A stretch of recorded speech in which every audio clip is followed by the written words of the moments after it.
Untuk kelancaran pada arus mudik Natal, Dinas Perhubungan Sulawesi Utara menyediakan sebanyak 524 kendaraan bagi warga yang ingin mudik.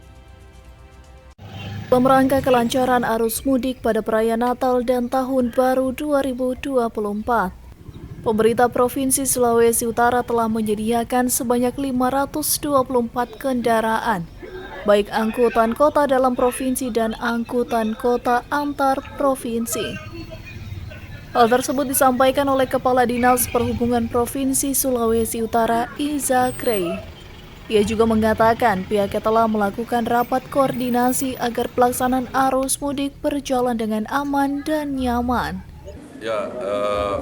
Memang pada beberapa hari yang lalu, kami pemerintah daerah Provinsi Sulawesi Utara lewat instansi teknis Dinas Perhubungan kami telah melaksanakan rapat koordinasi teknis menyangkut angkutan Natal dan Tahun Baru 2023 dan 2024 ini.